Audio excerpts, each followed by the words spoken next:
Here at TWRS, we're always here to help our squad when they need a little push in the right direction. That's just who we are.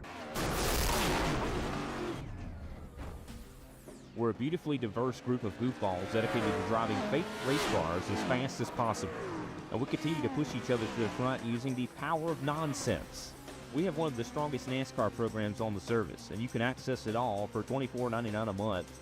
And we just released individual subscriptions for $14.99 a month for each NASCAR vehicle. We also just added a Rallycross program, and our IndyCar program is taking off as well. So come join the weird side. We have speed and cookies. Cookies are not included in some locations.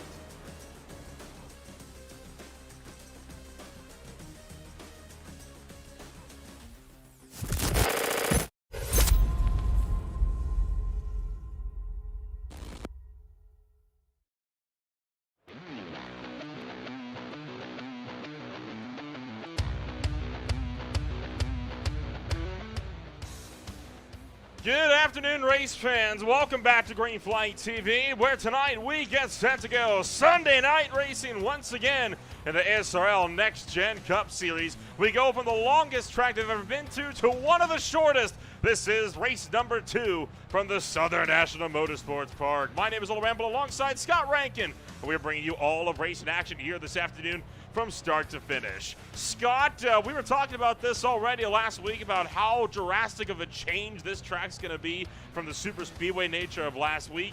I cannot wait to see what we're going to be in store for us here tonight, especially with a rather unique race format. Yeah, I mean, we're going heat racing here tonight. That's, that really changes the script in terms of things. So you've now got to make sure that you not only get through the heat, which sets yourself for the main race, but you've got to make sure you survive. You've got to start ticking all those boxes. Qualifying potentially relevant here as well, because, I mean, just being ahead of all the drama always gives you an easier night at the office. 2 heat races will be on offer for us here this afternoon. Both of those heat races will be 15 laps apiece. No cautions throughout the 15-lap heats. There'll be a little 5-minute break, and then from there we'll roll straight into the main event of the afternoon. 100 laps, caution laps will be counting throughout the duration of the 100-lap event. Right now, looking like there's a pretty even 20 cars going to take to the racetrack here to put us on offer. That looks to be then about 10 per heat, so a good appetizer then of what we can expect for the latter portion of the night. Yeah, I mean, one of the big things here is I'm just watching the drivers. They're all struggling, right? They're all really trying to get themselves in and sorted and start trying to get those laps together. Long runs pace is very difficult to get in control and make sure that you're continuing to move in the right direction. Keeping the car underneath you is going to be a big key, and somebody's going to use the bumper at some point tonight. It's short track race, and it's coming. You just don't know when. Here you take a look at those championship standings from last week. After all the stages have been tallied and all the bonus points added up, Matt Williamson walks away with the points lead, one ahead of your race winner, Tommy Cook, showing that, hey, sometimes getting those stage points early, they can matter in the bigger picture of things. Josh Rutherford stands on 3rd with Johnny Hamby in 4th. Kyle Zitto rounds out the top 5. Stages here are going to be very interesting. We talked about it last week as well. It doesn't matter if a caution comes out. It will end on that lap, even if it's in the middle of the yellow flag span. That's going to put a lot of question as to whether or not you pit for more tires, or if you want to come on in and be aggressive with that tire strategy and stay out on the racetrack. This track, I think we could see that talking point really come into play. Yeah, stage is really tricky with a place like this, because I think you can probably go the distance of the 100 laps, right? But the problem is tires are going to certainly come into it and be an issue. There is going to be some fall off. Also think about the platform of the next gen. It's not designed for tracks really this short with this much banking. It's not in the nature of the car. There are some adjustments that you've got to be able to do it. So, there is a little bit of technicality and difficulty in making sure that you can get this car locked down, glued to the racetrack. And we're just watching Brody Gunter, by the way. That was the pole time that he just set. So. I mean, that was a legendary time for Brody Gunter. Shot to the top by almost a good 1/10 of a second, just 100th off of it. A 15.19. The next closest driver was Mike Milfeld Jr., who went to 15.28. So that was a storming time from the 510 Racing 010. Right now, last week's winner, Tommy Cook, the lone driver who has not put down a qualifying time yet in this session. So Cook going to look to start his race at the back of the field. He doesn't have enough time now to put in a lap. Yeah, difficulty there, you know, trying to put that lap in or at least waiting. It is only a 15-second lap around here, so there could potentially still be enough time for Cook to get that lap together, but it's going to be really, really tight. It's could be a decision, though, from him. He wants to go from the back and charge his way on through. He has had a reasonable amount of practice times. Actually, both of his qualifying laps did get cancelled due to some sort of error, whether that was contact with the barrier or whatnot. So for Tommy Cook, he will be starting from the rear of the field. And with all of that said and done, that'll take us around to heat race number 1. This will look to set the inside row for main event action here this this Sunday afternoon. So let's take a rundown then of what your starting grid is going to look like here for heat race number 1 of the night. 15 laps about to get underway. Started on the pole, it'll be Brody Gunter alongside James Watson. Matt Schlosser starts in third with Ken Reeder to round out row number 2. Jan Van Leer, Luke Peters on row 3, Paul Ellison and Nate Morris on row 4, Josh Rutherford and Casey Campbell bring it home on row 5, and just like that, they're gridded up, they're ready to rumble. I think that's about the quickest I've ever seen a field grid for a heat race. Oh man, it's going to be a long night because we got to get through a couple of heats as well, so everyone's keen, everyone's settled down in their sim rigs and ready to go. And yeah, look, I mean, have a look at the time from Gunter. You'd expect that he's got control of this one. You'd expect him to settle down in. But James Watson was only 0.02 of a second off of that second place position in terms of qualifying. 0.03 of a second of an improvement, and he would have been in the other heat, and he would have been pole in the other heat. You know, that's the difference here between being on the outside of that front row and being the inside pole for the second heat. So overall, it's a heat race. You don't get points out of this. What do you think? Are we going to see a lot of aggression early on? Drivers trying to figure out what works, what doesn't? Or are they going to settle in for the long haul here? Well, it's only 12 laps too. That's going to rattle by in 4 or 5 minutes. So I would expect aggression. If I'm in somebody's shoes, I'm being aggressive, and the reason for that one is that I've got to get some track position. If it's not going to eventuate, and I'm just nowhere in a position where I can make those overtakes, I'm going to lock it down. That's where I'll just consolidate. Green flag up in the air. Whoa, and Gunter loses it right off the hitch into the outside wall. He'll take the 39 car with him. James Watson going around, but no yellows. We'll keep this one green. Schlosser to the lead of Heat 1. Yeah, there was contact. There was actually netcode contact between the two of them, and that's what dragged Gunter straight up the road. So they wouldn't have actually made contact. Ah, that's difficult. That is about as tough of a start as you could have. Gunter goes from the penthouse to the outhouse. He'll now find himself down in pit road. James Watson, 11 seconds off the leaders. Battle is on for the number 2 spot. Jan Van Leer trying to keep Ken Reeder at bay. Yeah, and a huge opportunity now for these guys because this becomes your race pole for our feature event. And the 2 quickest qualifiers are already gone from this heat. When you have a look at Schlosser, in terms of his qualifying times, he was about a 1/10.5 of a second away from that pole time. Actual fact, it was more like 0.2. Now he's got control of the field. This sets him up very, very well. Yeah, Schlosser with no competition, continuing to drive away from this field. Van Leer trying to fend off Reeder. Reeder looking to go the long way around 1 and 2, around the outside. Couldn't quite get the nose in, so the 71 machine looking like he might have to settle in for that number 3 spot. And as I say that, Joshua Rutherford has spun around to the back of the field as well. Remember how I said it was difficult? Yeah, it really is, because when the rear end of this car starts to get away from you, it goes very, very quickly. And I'm even just watching the battle on for P2, and Ken Reeder just had another slap as well. So it's difficult to get the rear end of the car to be compliant and come back underneath you. And Brody Gunter, by the way, still in pit lane 4 laps down. Make it 5. Yeah, I don't think we're going to be seeing Gunter on the racetrack before the end of this race. Towards the tail end of the field, Nate Morris twitches it out. That lets Luke Peterson try to go for the attack. I think Schlosser had an issue of some description. He's come back to them a little bit, so they're all really all over it. He's managed to gather that car back down. And have a look at the lines now, Noel. They've moved up the racetrack.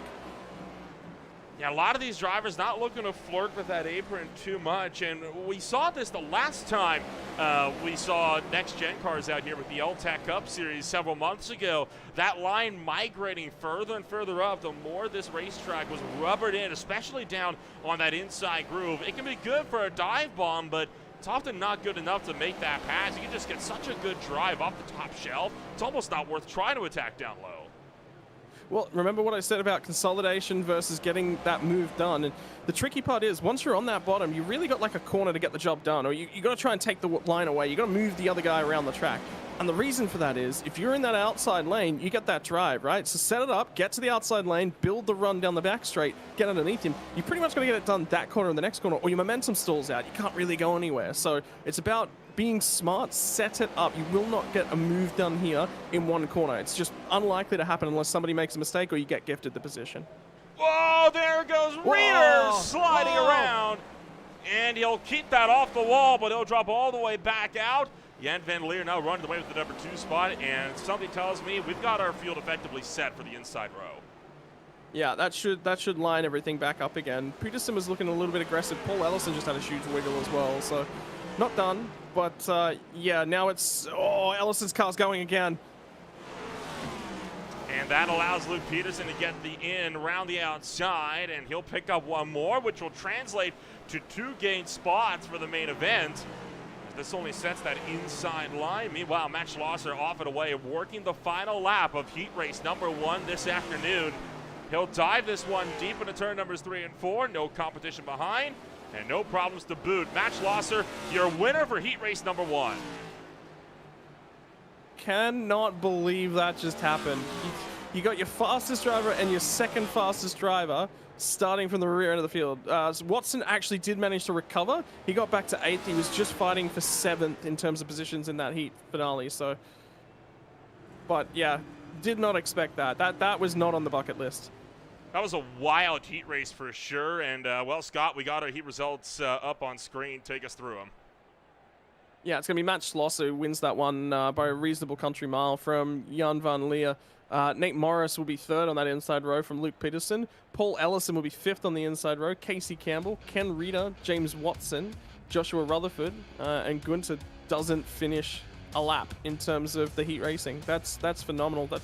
How did that just happen? Well, like you said, it happened from that netcode content that we saw right off the hitch. That'll take us to race number 2, the bottom 10 drivers to line them up on the outside row. Your number 2 qualifier, Mick Milfeld Jr. starts on pole for this one. Johnny Hamby will start 2nd. Rutherford is 3rd. Ryan Dye is 4th. Kyle Zittel is 5th. Joshua Hickey in 6th. Rene Garcia 7th. Gerald Williams in 8th. Rob Williams in 9th. And then the lone driver not to put down a qualifying lap, Tommy Cook, rounds out the 10-car field to set your outside row. Be interesting to watch Tommy Cook. So remember, we had the guys from the front end up in the back, and the guys in the middle of the first heat end up at the front. So be interesting to see what Tommy Cook can do. In terms of his practice laps, he set the second fastest practice time, did Tommy Cook. So not representative of where his pace is. And that lap that he set in practice would have been good enough in terms of our qualifying for 2nd. So he should have been on the pole for this heat. Got to come from the rear, opportunities, but I think you got to keep an eye on him because this will set the standard for the race. If that first heat race is anything to go by, though, this first lap could be a wild one. Mick Milfeld Jr. starts from the pole. Pace truck is into pit road. Here we go. Heat race number 2 getting underway. Off of turn number 4, we're to the green. And this time, no problems down to turn 1. Yeah, a little bit of a different start, though. You're still trying to line yourselves up, get yourselves settled in. They're going to single file out at the front, which is probably the best way to go. There's a few drivers up there that'll be going, hey, I'm in a good position. I've just seen what happened in Heat 1. Now I'm absolutely going to consolidate. But have a look at the attitude out of Ryan Dye. He had that car all kinds of sideways and hung on to it. Yeah, absolutely struggling to hang on to that car still, and you can see Joshua Heat, your defending champion, trying to go around the outside of Kyle Zittel to put himself into the top half of the field, and now 3 wide down to turn 1. That's brave, and I think Heat will go 2 for 2 here. No way. He went right up and around the outside. He saw an opportunity. He just went out there and he took it. Remember I said Dye was struggling with the rear end of that car. That's what set all of that one up. But Higgy, he's got balls of steel, man. Straight up to the outside, hung it out and around the outside, got 2 spots. You don't get an opportunity like that every day. That's why he's a defending champion. He made those moves when it counted. He saw that opportunity, wasted no time at all. That's going to put Higgy well into the top 10 now. I believe that puts him into the 8th place starting position overall on the racetrack. So good show for him. Ryan Dye, Rene Garcia, still the closest 2 on the racetrack, although not too far away as well as Corey Rutherford, your defending champion. Yeah, I'm just keeping an eye on. Remember how I said I thought Tommy Cook could probably make moves? He's not been able to make any ground whatsoever. Jarrell Williams is now going to go really high and net him an opportunity. And I've seen a couple cars just make contact with the outside barrier on corner exit. Okay for the heat, not something you necessarily want. And if this was a real-world event, you actually wouldn't want any of that. But because it's sim racing, you can make a few mistakes like that, clout the barriers, get away with it. Rene Garcia just had a huge moment as well. They see Higgy back to the inside of Rutherford, squeezing him in, can't make the move. Rob Williams looks like he's gone around to the tail end of the field. The 099, though, to the inside of the Mullet Music Productions Camaro. And I think Rutherford looking like he's just trying to hang on. He actually will hang on to that one. Yeah, just barely. Remember what I said? You can't stick it out on the bottom side for too long. So this will be what happened on the 19. And he's just been struggling way back at the tail end of the field, and that car just comes out from underneath you so quick. You've got so little time to react in this thing. Yeah, not a lot of time to react there at all. Now Higgy finds himself under fire. Oh, no, sorry. He's lapping Rob Williams, who is still up on the racetrack. Kyle Zittel now trying to get his way through. I don't think any of these drivers too happy to fight in the lap car in a 15-lap heat race. Yeah, look, I'm going to be honest. I kind of did expect it because, you know, it is actually that technical and tricky. I'm just having a look at the gear work that these guys are using. They'll be using the shortest stack ratio for sure, and they're not getting out of fourth gear. And I thought I did hear some shifting in the background to third gear as well. That's tough and technical. Who's that down the apron? That's Ryan Dye, the work in progress 198. I'm going to be honest. I did think that was probably going to happen to him at some point. There's just too much sliding of those rear tires, and eventually they just said, yeah, no, we've had enough of this. No, thank you. You got to treat us better if you want some respect. It's a very tough break, and like you said, I mean, these cars don't like to be overdriven, and they will punish you severely for doing so. Higgy back to the inside of Rutherford. Oh, boy! Nearly made contact as he pushes the 5 up the racetrack. Well, that's what you got to do, right? If you just run cleanly down at the bottom of the racetrack, you're never going to get the job done. You got to sort of get your elbows out and just change up their line, force them somewhere they don't want to be, just change their entry, change their exit. So, oh, huge incident! Huge incident! Oh boy, your heat race leader, Milfeld Jr., finds the outside wall. That lets Hamby through. Hamby takes it away. He'll come home and take the win for heat race number 2. And now there's a huge mess over there in turn 4. And remember what we said about Higgy being able to make those moves and position his car? He just gave Corey Rutherford some really bad decisions, and Rutherford just went, yep, look, I just want to take a result. Yeah, that's tough and technical. I mean, that wasn't even tough and technical. Ryan Dye turned across the racetrack trying to get out of the way and ended up getting in the way. Where are you going to go? You cannot hide as a lap car on this place. It's just so short. And you're no kidding on that one. That is a tough, tough break, but that takes us to the results of heat race number 2, where it's Hamby, Higgy, Zittel, Rutherford, and Milfeld. Cook, Williams, Garcia, the other Williams, and then Ryan Dye brings up the rear of the grid. But that sets us up then for the main event, and we have a little 5-minute warm-up now to get this show properly set up. Now we can see all 20 cars on the track for the first time all night long. Yeah, it depends. Some of them will be standing up, taking a break. I mean, you know, once you've got a race like this, what you actually want to do is you actually want to reset, right? If you just had a really, really tough heat race, get up, get out of the sim, make sure you splash some water on your face, go to the bathroom, make sure you set up. Short shoots, you want to reset because that heat race, yeah, it sets your gridding position, but you've also got to let it go. If you're still focused on what happened in that heat race, you're going to make the same mistakes again. You're going to get into the same guys. You're going to get into the outside barriers. When we talk about the comparison between heat racing in real life and the sim, there is no break in the sim. We want to fire. But you can't do that in real life. You got to get the support categories in. You got to get somebody else out on the track. You got to do a track inspection. You got to make sure everything's, you know, relatively okay. That's more of a dirt terminology. You're doing a track inspection.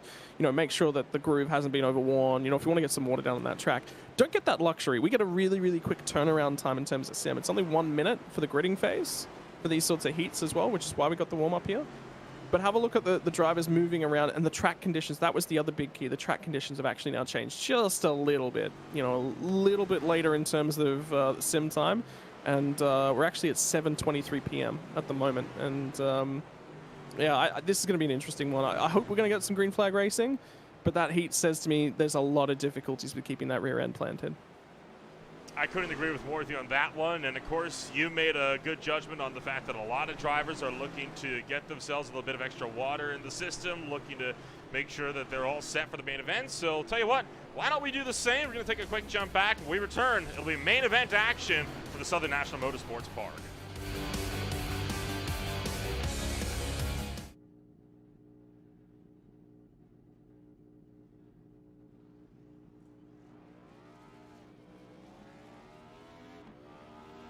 Here at TWRS, we're always here to help our squad when they need a little push in the right direction.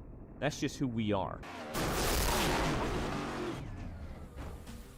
We're a beautifully diverse group of goofballs dedicated to driving fake race cars as fast as possible. And we continue to push each other to the front using the power of nonsense.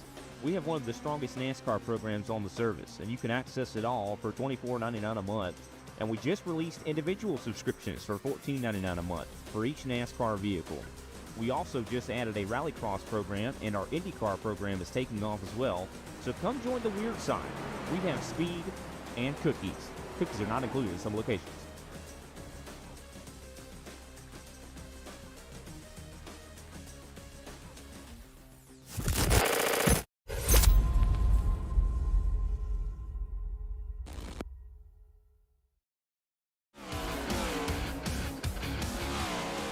Welcome back to Green Flag TV. Warm-up's still underway. About a minute and a half left before we'll get this show back on the road for the Southern National Motorsports Park. Scott Rankin and Noel Rempel.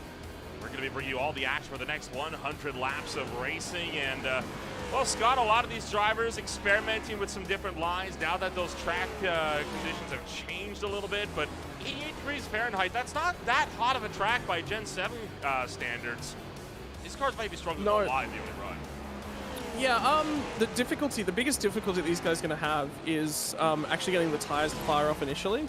So the problem with these next-gen cars is suspension-wise, they're a lot stiffer than they have been in previous iterations. The cars, the body's very, very rigid, and they roll the tire. Now, what that is very good at is keeping the tire compliant in long loaded style situations. What you want, though, from a racing surface that's quite bumpy like this, and where the banking changes, you're in and out of the corners quite a lot, is you actually want a softer suspension setup.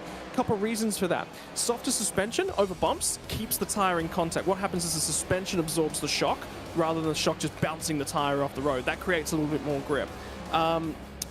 Then it just allows the kind of swing over on that side. You roll the body weight. You feel the real body roll moving over to the right-hand side. So the problem is, for this racetrack, in terms of the corners, you actually want a little bit of a stiffer suspension. You want that body weight to transition quickly. Softer suspension setup doesn't transition quite as quickly.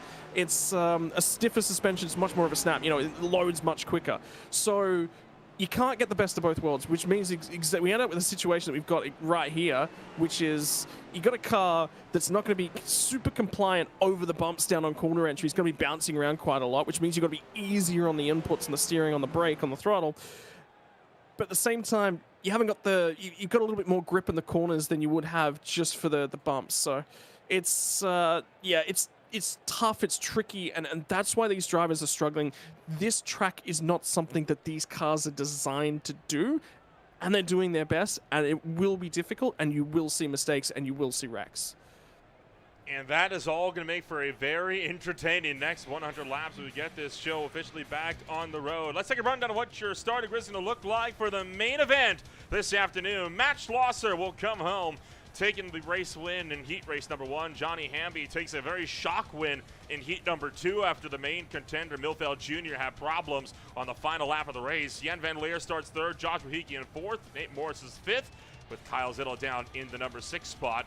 Luke Peterson and Corey Rutherford on row number 4. Paul Ellison and Mick Milfeld Jr. round out the top 10. Yeah, from 10th place on back, we're going to be looking at Casey Campbell from Tommy Cook, who both of those guys managed to make some spot. Ken Reeder from Jarrell Williams. James Watson out of 15th, and Rene Garcia will be to his outside. 17th will be Josh Rutherford. Rob Williams has been having a lot of troubles with that car, starts 18th. 19th will be Brody Gunter, started on the pole after the end of qualifying, last on the inside row, and to his outside will be Ryan Dye. Had some issues with the rear end of that car from Ryan Dye, so adjustments need to be made from a few of these drivers.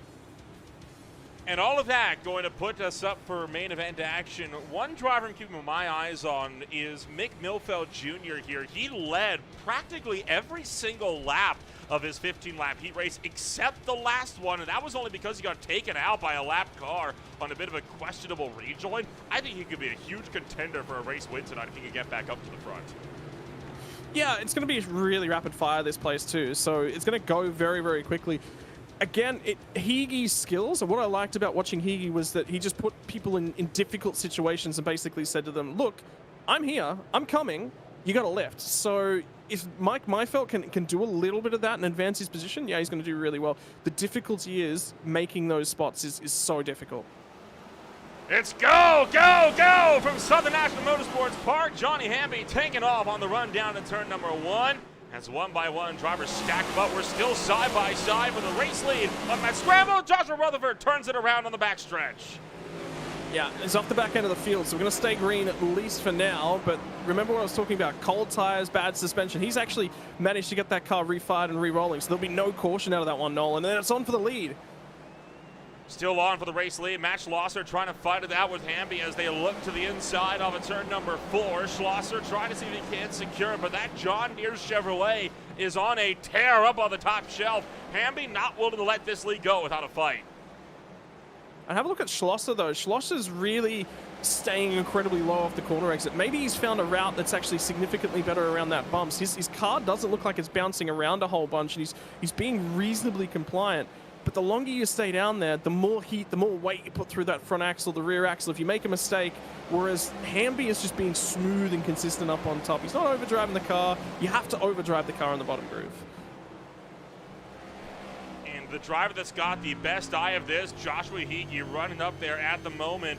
Third place, single file. He's been watching these guys, and he's able to take a lot of notes here about where he could possibly take this move once he gets to these guys. Josh Rutherford around again on the back straightaway, and that will bring out yellow number 1. Yeah, so he'll be the first car to go one lap down as well. Yeah, remember what I said, struggling with the rear end of these cars, looking for a little bit of compliance. He's not found it. He was okay in the heat, but,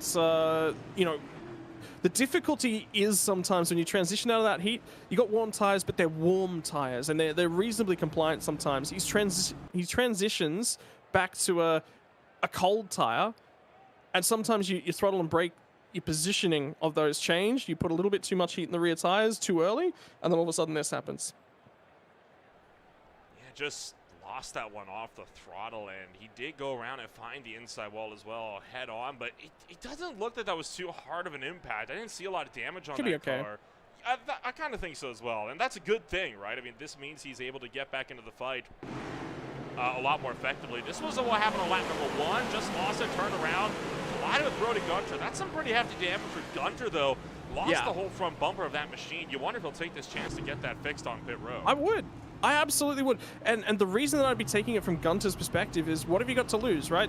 So the big key is, if you're going to lose track position, well, he's going to lose one spot, right? He's going to get re-waved back by Joshua Rutherford, but the pit lane's so short. You don't get a lot of time to really sort it out. But the front end of that car is just that bad. It's scraping on the ground. He's not getting good downforce, good connection out of that bumper, and it looks liable to turn and rattle off that car once again. I think there is very, very little holding that front bumper on him.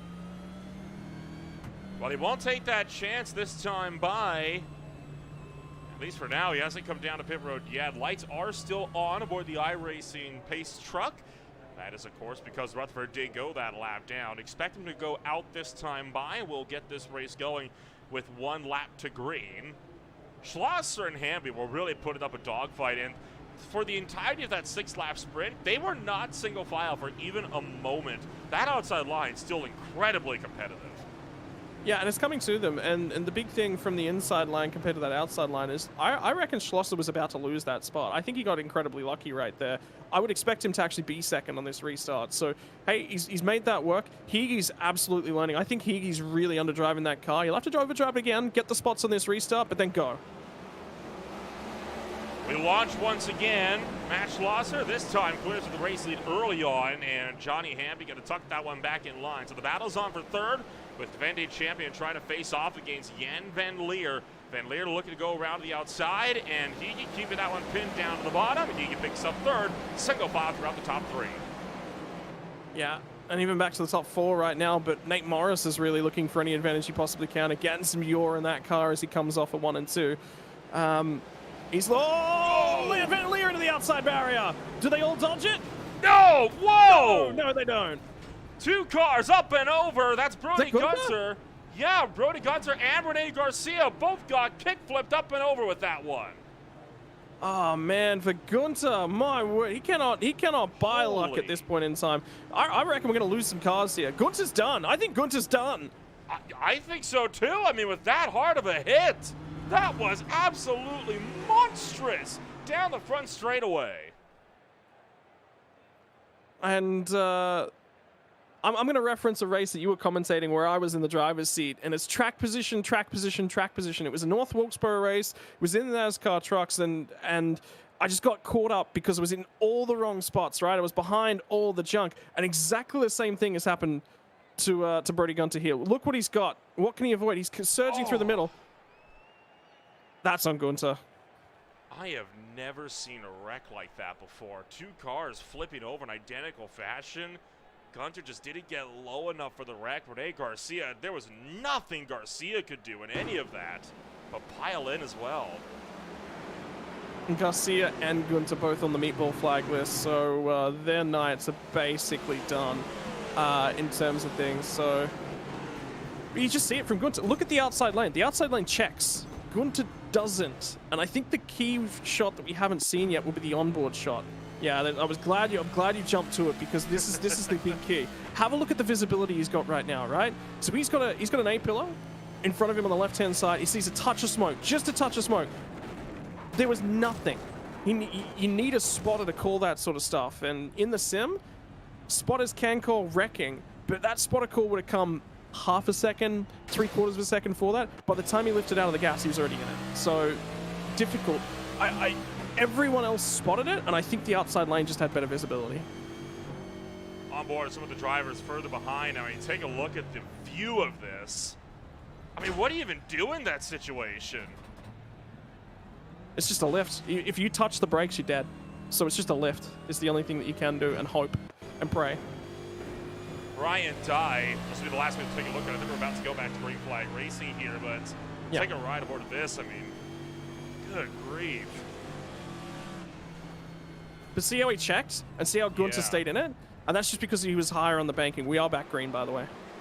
Green flag back up in the air. They hightail it down to the turn numbers 1 and 2. Match Losser taken off. Hamby down in second. The field fanning Reader. out. Cautions out again, and that time is for Ken Reeder, tail of the field. Yeah, and I think Ken was having an issue because I think he was one of the cars that just barely got into that last incident. So again, feeling out your cars. This is, you can pace around, you sort of get an adjustment, you get an understanding of kind of what it feels like, but you don't get that until you go back green flag racing. You don't have a true understanding, and that was his real first opportunity. Could be cold tires could have cooled off. Difficult night. Well, the top 2 once again got out single file, and then just, I think you're right, cold tires on that one just looped him around. But this one, thankfully, not resulting in anybody trying to go to orbit. So Reeder will tuck that one down to the inside. No damage for him. Schlosser continues to lead. I'm disappointed now. I really wanted to see the Southern National Motorsports Park Aerospace program, but Well, the night's still young. We have 79 laps to go still.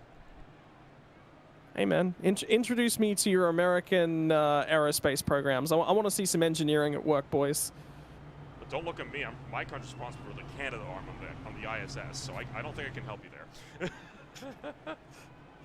there. You gotta have fun with it. I mean, when you look at things, and the driver's briefing call you was giving out was, he said, look, I mean, this is our bull ring night. It's going to be difficult. There's going to be issues. There's going to be incidents.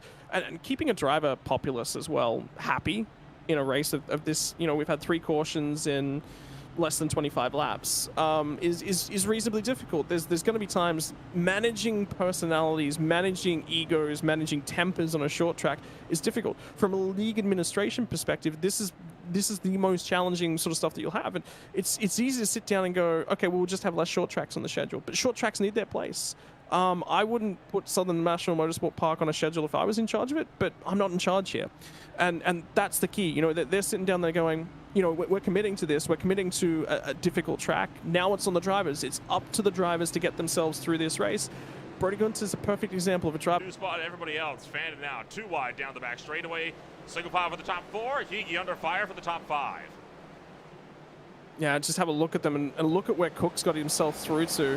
You know, so he's doing a reasonable job of driving through the field. Started 12th, now up to 8th. He's been the driver largely on the move. The other one that's making moves is Ryan Dye. He's +7 at this point in time. But remember, Dye's been having issues with the rear end of the car and keeping that under control in the long run. And just watch. Oh, boy.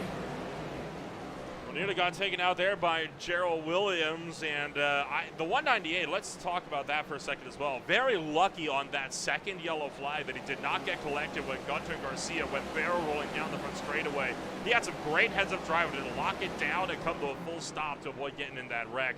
I think most drivers will agree, lost spots better than lost race car, especially when you got 2 of them flipping in front of you in an unpredictable fashion. Well, ask Brody Gunter, and he'll tell you, yeah, I mean, you know, I'd rather have a car and be out there and racing at this point in time. But, yeah, I mean, he's done reasonable. The difficulty was in that heat, I don't know if he's adjusted properly. His car looks a lot more stable than it did in the heat. The longer that we ran on, he was having a lot of issues keeping the rear end compliant. But the guys are actually battling up ahead, and around goes that 19 car again, and the leaders are going to come up on him. Damage this time, though. Yeah, he has definitely found the inside wall, you can tell. So the 19 down and probably going to be out from this race. Taking a look back on what happened to Rob Williams coming around. He was on the lead lap. He was fighting it out with Casey Campbell. You see Jan Van Leer with that wounded Camry just behind. Down in the 1 and 2. I think maybe cold tires again, or just picked up the throttle too aggressively. Oh, Joshua Rutherford nearly did the same thing right in front of him. And then he went hard into the concrete. Like I said, keeping rear tires underneath you, so yeah, I mean, tricky. It's racing, man. He's been having problems with the rear end of this car all night. I mean, he's still out there, he's still turning laps, and you can just see it just as the banking transitions the rear end of the car. As it swings, it loads up in the rear end, and then it just comes around. You know, I talked about this being a very difficult racetrack and having to keep drivers happy throughout the course of the season. I think that's actually where this really unique schedule actually shines a lot. It's not your typical league, right, where the Abbots have it all planned out and they strategically lay everything out. This is a series where the schedules are picked by the drivers for the drivers. So all the drivers, they can choose what tracks they run. And this was one of the ones that was chosen by the drivers for this week. So if anybody's mad at the schedule, well, you can look directly to the person that suggested this track. That would be that of Matt Schlosser, your current race leader. Are we surprised? I'm not. I mean, picks the track and he's out front and leading, so done his job. But when you get the chance to stack the cards in your favor, I think anybody will take that in a heartbeat. Everyone will take that, right? I mean, you get an opportunity to pick a racetrack. I'm picking my best track, unless it's already been selected. So that tells me somebody else likes it. I'm a big man for Auto Club Pocono, Michigan, Chicagoland's always up there for one of my favorite tracks. That's my personal choices. But yeah, I mean, the fans watching along at home, the only difference is if it was on last season, we can't have that track again. That's the only adjustment, basically. So they're looking to break it up, swap it around, which changes up the schedule. We get back to green flag race with 64 to go. Still shy of the halfway point. Schlosser into the race lead. They're fighting it out for third. Kyle Zittel looking like he's going to drop out, so he picks up third round the outside of the racetrack. And as I say that, followed up to that third lane and nearly lost it. But he's gotten that car underneath him in a hurry. He's looking to actually go after Hamby here for that second spot. Yeah, and remember we're having Higi, make moves during the heat. He hasn't had the opportunity, and the difficulty is you can make moves when you get all the way up to third place. At which point the leaders they get a lot more control on that restart and they get to time the jump, and he's been forced into a few different lanes. But if you have a look at the way that he's driving the car, different entry, different middle, different exit. So he's moving around the racetrack. Hamby's now just reconnected to the bottom end of that track, but there's a lot of attitude. Watch the wheel work here, Nolan. This is the big key. Watch him come down in, loads it up. Okay, well, caution's going to come out, so he's not going to get back to the throttle as aggressively. But the last time he was going through 1 and 2, there was a lot of attitude on that wheel. That's a wheel off that car. That's not done. You talk about you talked about Ryan Dye having all of those problems earlier in the race, but it Yeah. looks like he's just had another one off turn 2, and kind of seen him into the inside wall.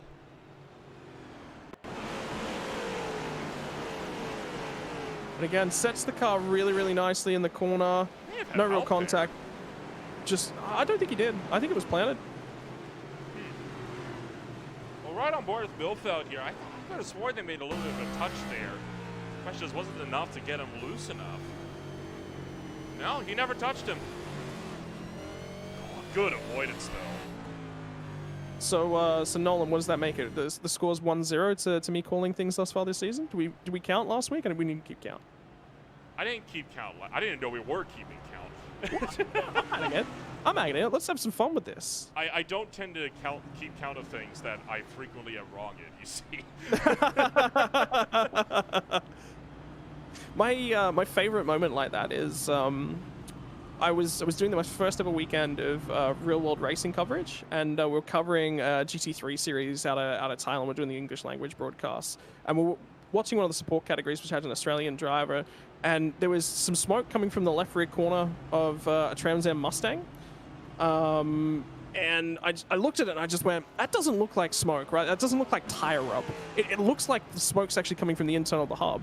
And I said, I think he's got something in his brakes. I think his brakes are actually over hot and he's seizing them because it was a street circuit around the streets of Bang San.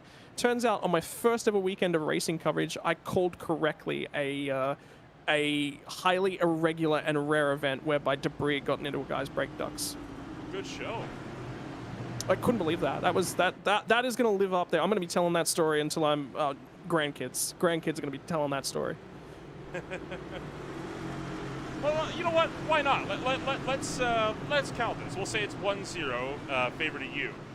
We'll come off of turn number 4. Schlosser once again with the lead of the race. 55 to go. Oh, Higgy did not get a good launch there. And the big key there, Nolan, didn't get a good launch, and then Hambly cut down in front of him because Hambly wanted to get back to the inside line and cover off Zittel. So Zittel's in a tough spot here. He might actually be able to nick this one. If he gets a really timely caution here, it could change hands for this third spot.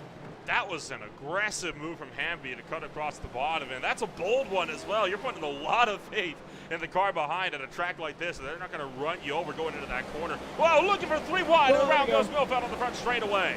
Into the inside wall. Yellow is out again for the 6th time tonight, and this one should take us past halfway.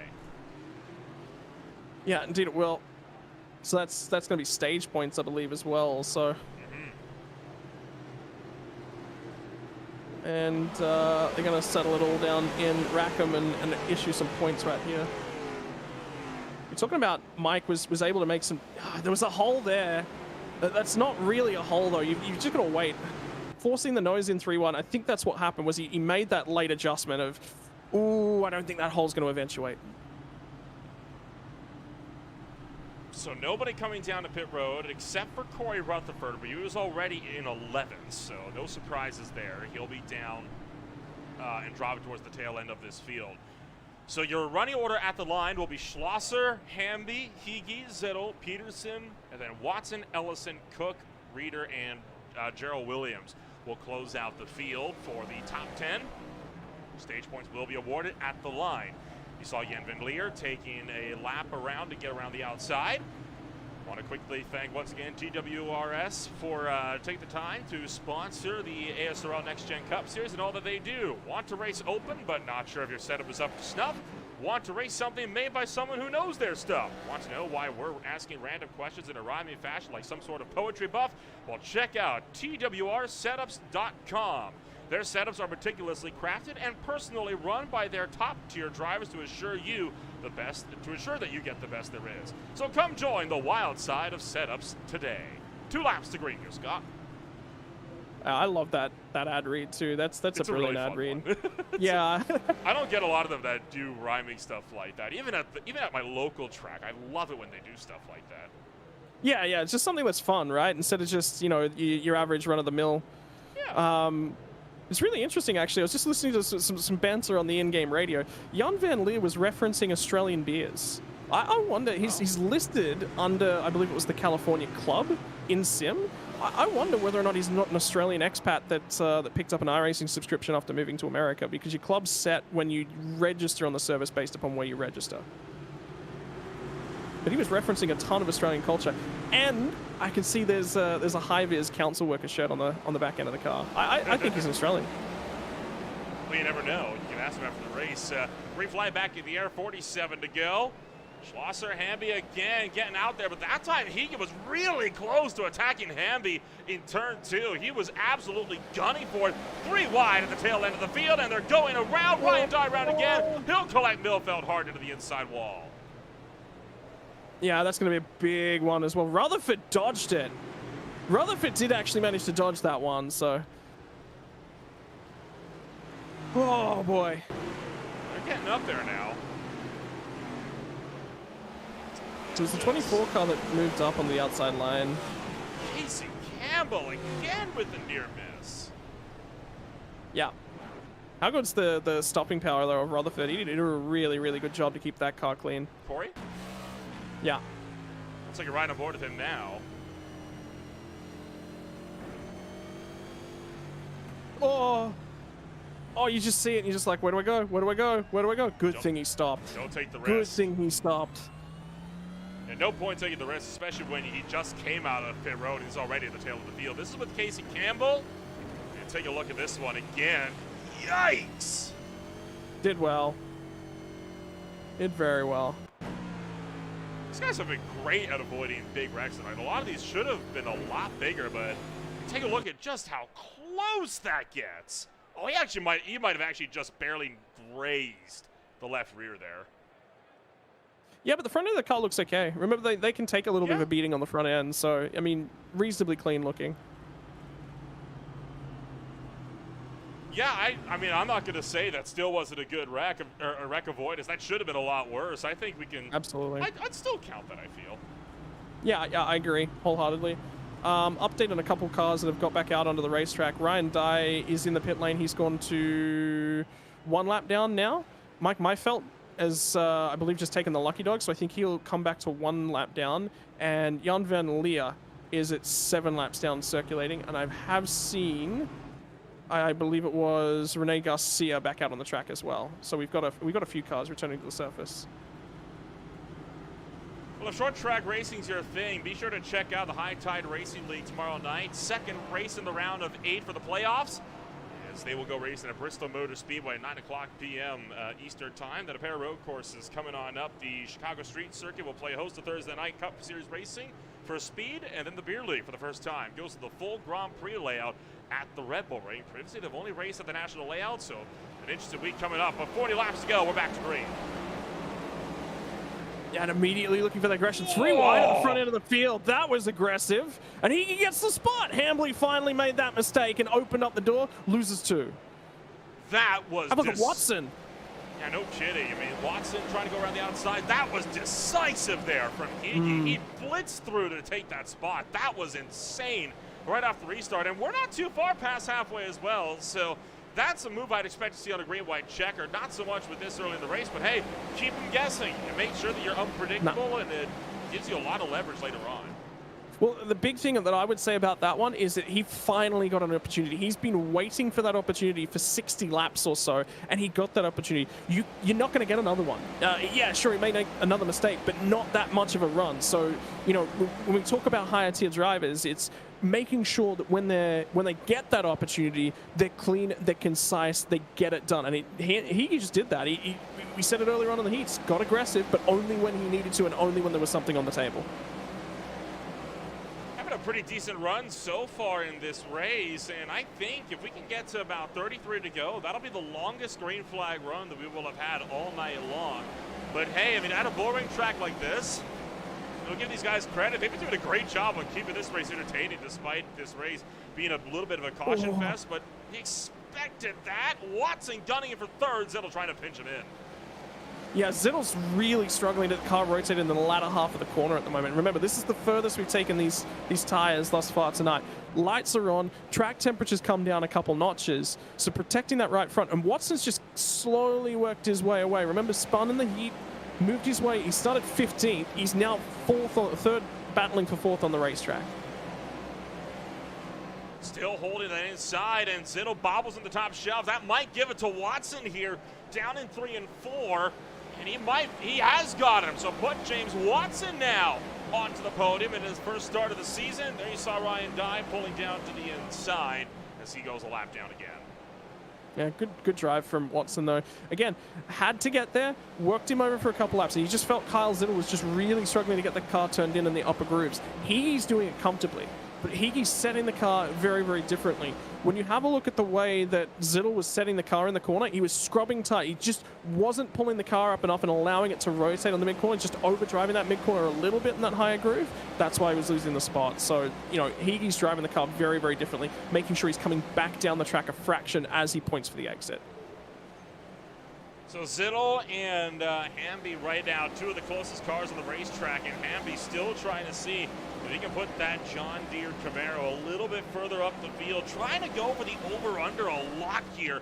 See him entering high and then exiting low, trying to get that diamond run off the corner. You'll see it again here in 3 and 4. This time can't get to the low side because Zittel covered it off, and he almost got too much of a run and nearly ran right into the back of him. Well, the issue now is that he's actually getting the run to the outside of Zittel. And I actually like this because it gives him an opportunity to get up alongside. I think he's going to get this pass done. He just needed the window, and it was very clear that Zittel was not going to give him the bottom. Job done, yeah. Got to his outside, good decision-making. Recognized Zittel was not going to give him the inside, made sure that he tried something. Put Zittel, again, in a bad position. You don't just arrive on the scene and overtake. You got to set it up, you got to harass, you got to put pressure on. He did that perfectly. These cars are really, really good for making moves like that around the outside on a short track. And it does make for some rather compelling races at tracks with a lot of banking, like Southern National Motorsports Park. I'm almost sad that we don't have more tracks like this on the schedule. I think the next closest track that could even come close to a circuit like this would be Bristol. And we're not seeing that until all the way at the end of September. And that's the only other short track race on the schedule besides North Wilkesboro. And both of those, they're not heat race sprint races like these. They're 250 laps apiece. So those are going to be some long nights for sure. And oh man, Watson way loose. Yeah, I mean, that's the problem, right? He's overdriving at the moment, trying to get there. He's quick. He's just going to work over Higi and again look for that mistake. But if he makes the mistake first, then he's not in position. Higi will make the mistake finally. He's not quite there. So just be clean. I think for Watson, I think third place. If Higi doesn't make a mistake, third place is all he's going to get. So, you know, drive like that. You see Ken Reeder trying to get to the inside of Tommy Cook. Couldn't make the move. Got a little bit crossed up coming out of turn 4. Still trying, though, down in turn 1. They are right behind Paul Ellison, and around goes Reeder. And that will bring out the yellow, and that brings a close to what was the longest green flag run of the night. And so far, the only one into double digits, and that's embarrassing. Unfortunate, but such is racing, right? And Ken Reeder's had a rough old night. It's not been easy as well, but it just tells you the story that it's, you know, it's difficult to keep these cars in position. He just lifted out of the throttle. He kept off the inside wall really well there, and I think he expected that car to flick spin around a little bit more, but when he hit that transition, it didn't flick spin at all, and that's given him a lot of unnecessary damage. Doesn't look like it's too bad. It shouldn't impact him too much, but no, he's going to be hoping for that one at least. Yeah, I'd be popping to the lane if I'm in his shoes. You know, get that damage repaired, get a fresh set of tires. Again, if you're at the back end of this field, Jarrell Williams is a really good example. Jarrell Williams, Rob Williams, Casey Campbell. So those three guys at the tail end of the field as Jan Van Leer gets another lap back. So hometown's actually in the United States. So there you go. Maybe not an Aussie. Yeah, you might just know a lot. So you might just know the lingo. I mean, you know, do we call that 1-1? Is that your score back on me? I never called that he was American. Yeah. I don't think that counts. I don't think that counts yet. Okay, we're gonna keep track. We're gonna have to put that in the post race notes. We'll keep track. Yeah. Something fun, man. I mean, that's the joy of broadcasting, right? You look for something fun to do in these races. Keeps the fan entertained. It keeps us entertained as well when we have these little few periods to just slow things down like this. We can take that chill pill a little bit more. We can calm ourselves down. We can make sure that we don't completely waste our voices for the final rounds, which is a lesson I'm still trying to take to heart for track racing. But 1 to green already. This is a quick yellow. 16 to go at the stripe. Yeah, quick yellow, and it's going to fire around really, really quickly here. We're running out of time. There's going to be 16 laps when we go green here. Joshua Higgy way up to the outside, trying to get the best possible run down the front straightaway. Green flag up in the air. Will he get there down to turn 1? He does not. And, well, actually, he does. Look at the speed around the outside for Higgy, but it's not enough. And Watson puts him under fire for second. And remember what I said about James Watson, had to be there when the opportunity presents itself. So there was no point overdriving it a little bit earlier on. He's going to lose it. If he can just wrap this bottom nice and cleanly, Higgy is overdriving those entries at the moment, trying to get the drive off of exit, but he's washing so far up the track. That's where he's losing his time. It's all in the middle of the corner. Still trying to hold that outside, but Watson doing a very phenomenal job on trying to keep his car pinned to the inside of your defending champion. Higgy clears. Now will he keep it clear? He's trying to go around the outside. He won't get there because Rob Williams has spun it again off of turn number 2. Yeah, more damage to the front end of that car, but, you know, still out there, still cooking, and that's the key. Take a look. There's Williams staying right, just loses it, and goes into the inside wall again. I thought maybe he'd gone into the outside wall that time based on where that car was stopped. Yeah, difficult. I mean, look at the front end. You know, the amount of downforce that he's looking for at the front end is just not there at the moment. And tough night.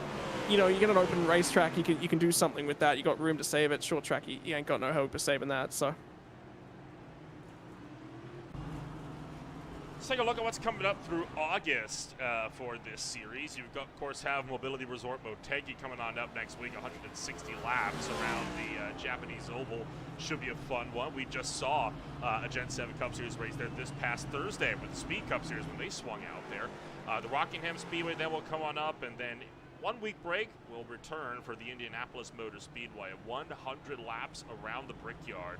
That's going to be a really fun one as well. Unfortunately for races 3 and 5, we might have some scheduling conflicts that might result in us having to do those races live to tape. But regardless, we'll make sure we get every single lap in for sure. And a lot of very technical racetracks coming up. There's none of them where you can really just kind of point and shoot and hope for the best.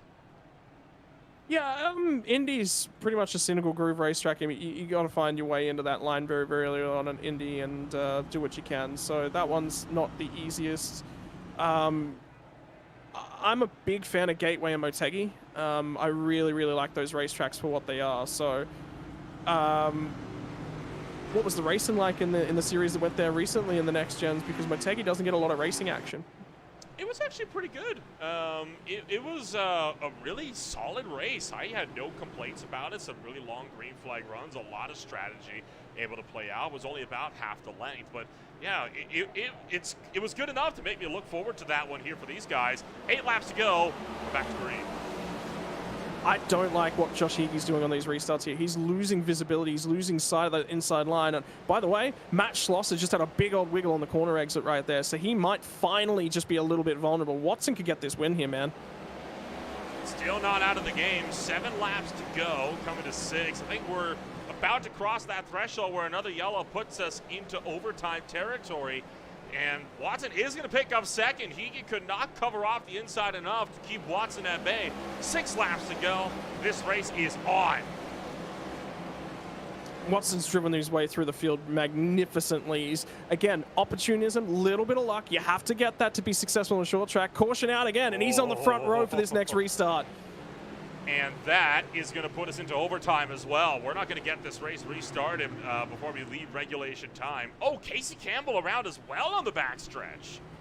So 2 separate incidents, it looks like. Difficult, and yeah, very, very difficult, unfortunately, for those guys. And just to tell the story, I mean, it's getting late, right? We're into the back half of the race, and got to go. No time to wait.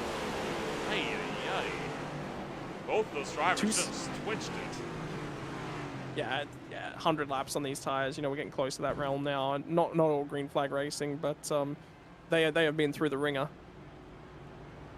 I believe ASRL conducts their races with 3 green white checkered attempts. It might be 2.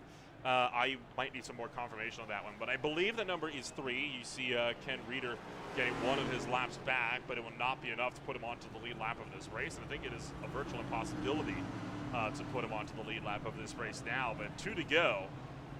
Watson has got to get the restart of his life here around that outside to overtake the driver that has so far led flag to flag. Yeah, and there is a single green-white checker, so this is it. There will be one attempt, and one attempt only. James Watson. That's 2-0 for you now. Hey man, I'll take a freebie. I got the opportunity to go and look at the outside of race session info. You don't, so you got your hands full. Watson. I mean, my eyes are on Watson. I think Schlosser's got this. He just needs a clean jump. And Watson, this is his first jump from the front row. So this is his one and only opportunity. You can see him right there. He's testing the line that Higgy was using. And the problem I've got with this is if I'm in Watson's shoes, I think that line can work, but I'd want to test run it at first before I'm going into a green-white check. I don't have that opportunity. We're going to car it. No, there's no way we'd be out of fuel. Casey Campbell's had an issue. He's got to go to the rear of the field. He's letting them through. They're not going to delay this. We're going to go green this time by 2 to go. Green-white checkered at Southern National Motorsports Park. Good getaway by Watson. He got the nose ahead, man. He's got the nose ahead. New leader. First time tonight. Green-white checker. Down to the turn numbers 3 and 4. It's a huge drag race between Schlosser and Watson. Coming around through 3 and 4. 1 to go. Watson slips up. He with the run around the outside line. Schlosser now with no competition up the road. And this one looking like it is over. Big crash back straightaway. Luke Peterson going around. Almost up and over to Lexa. Paul Ellison off of turn number 4. Schlosser wins it big at Southern National Motorsports Park. They crash big time up in turn 3. Yeah, and the big key was, with that wiggle, Watson couldn't get back. Watson couldn't get back to second. Higgy snuck that one away. One mistake at a critical juncture makes him stop racing for the lead and lose second place as well. He loses 2 potential spots out of that one. But Schlosser, what a race. Led it, controlled it. What a good job. Can you call this anything other than complete and utter domination? Led every single lap tonight in the main event. It doesn't get any better than that. He'll get to burn it down on the front straightaway. Yeah, he's going to celebrate and really, really enjoy it. There's a lot to take out of this one for Schlosser. I mean, obviously, short track speed is really, really good. Got lucky, right? You cannot sit down and say for Matt Schlosser, he did not get lucky in that heat. He got a freebie to get that inside lane pole. But the problem is, if you look at just that result, and you don't also give him props for the race he ran from that point in time, yeah, there's the mistake from Watson. He was loose, and Higgy timed that perfectly to get to his outside too. If he'd have stayed full throttle, not lifted the right amount, he would have turned him. That was the big mess that happened coming down to turn 3, and they just kept on wrecking. Rutherford went hard into the outside wall. They stacked him up 5 or 6 deep, and Rene Garcia, I think, was a little bit too conservative in slamming on the brakes because he picked up about 4 or 5 spots there. He could have got about 7, though, if he had just tried to fire through it.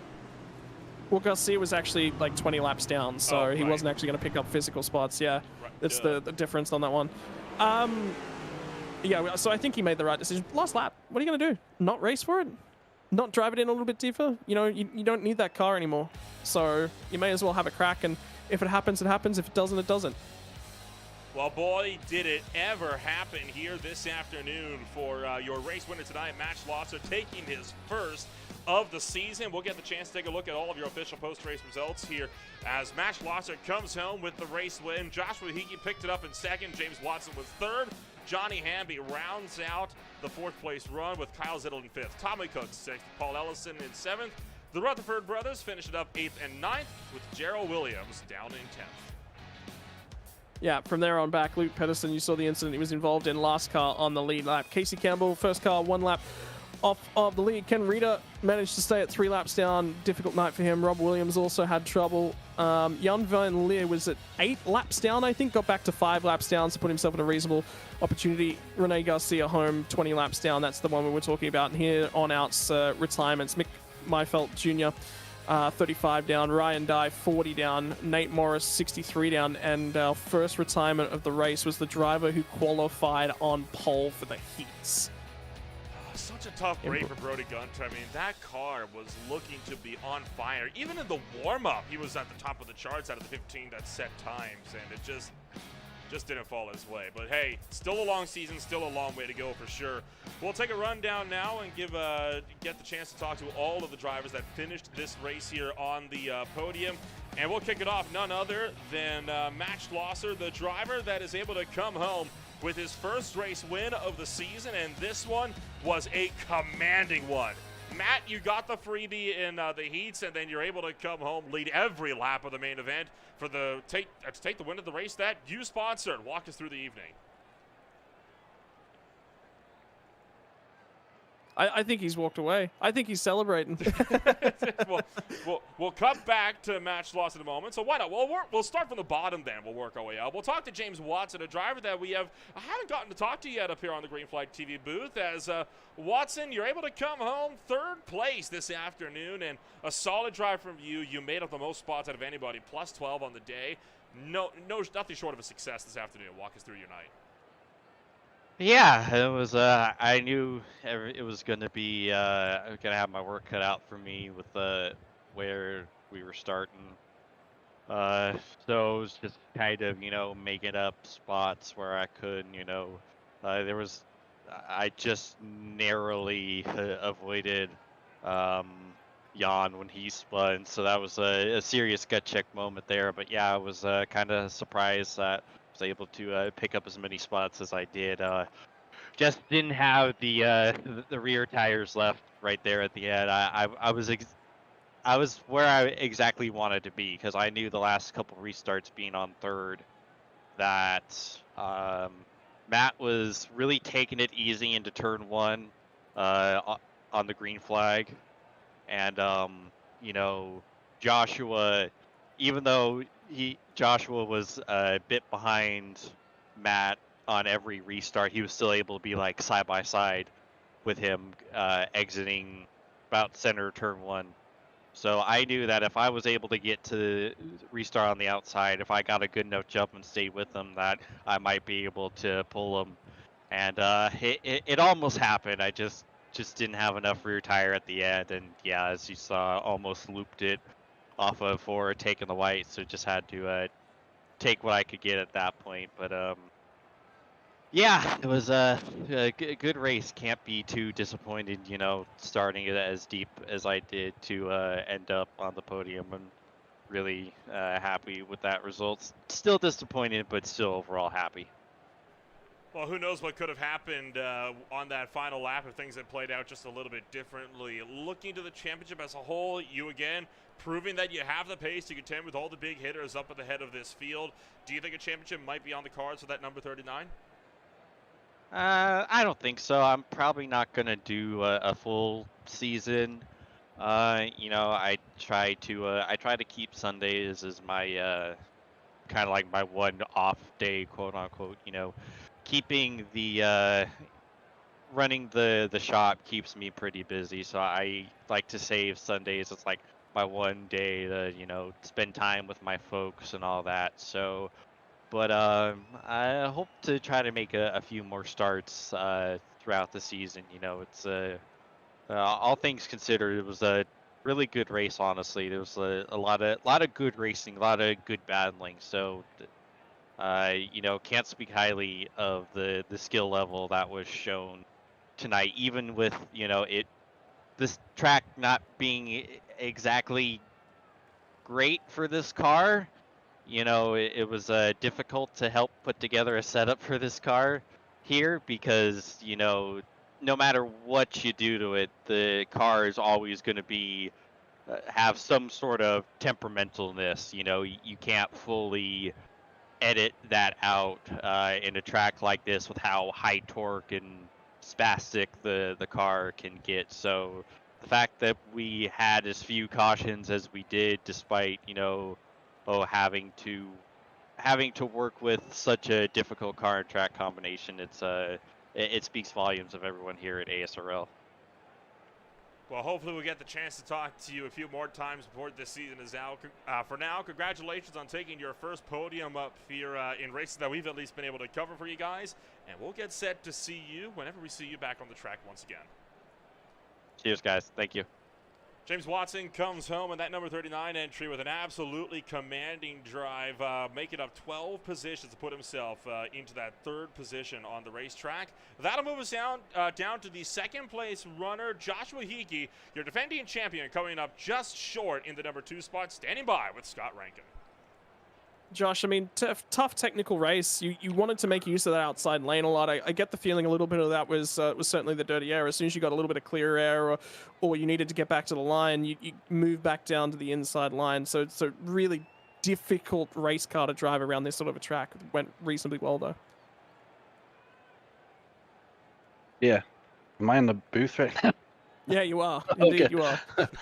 Oh, I forgot. Still getting into the swing of things. Yeah, I was pretty lucky to not have to avoid anything or almost caused a yellow once or twice. I think I got into Nate and Corey into their bumpers a little bit. I had a few people kind of get loose in front of me, but other than that, I didn't have to avoid very much. So it was relatively stress-free race for me, considering the short track stuff. In terms of that race as well, I mean, we saw it, right? There was a lot of...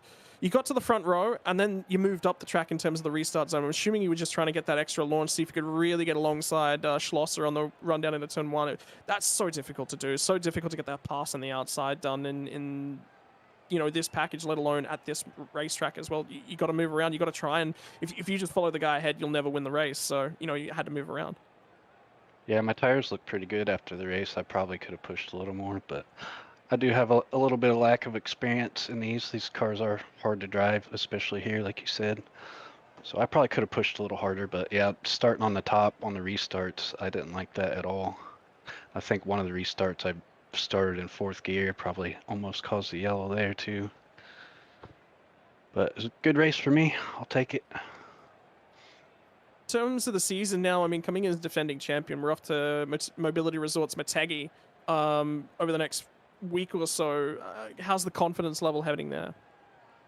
Don't know that track very well. I think I did an Indy race there once or twice. But I think Matt's going to be fast this season. I think he led that whole race from start to finish. But All right, yeah, man. I look forward to it.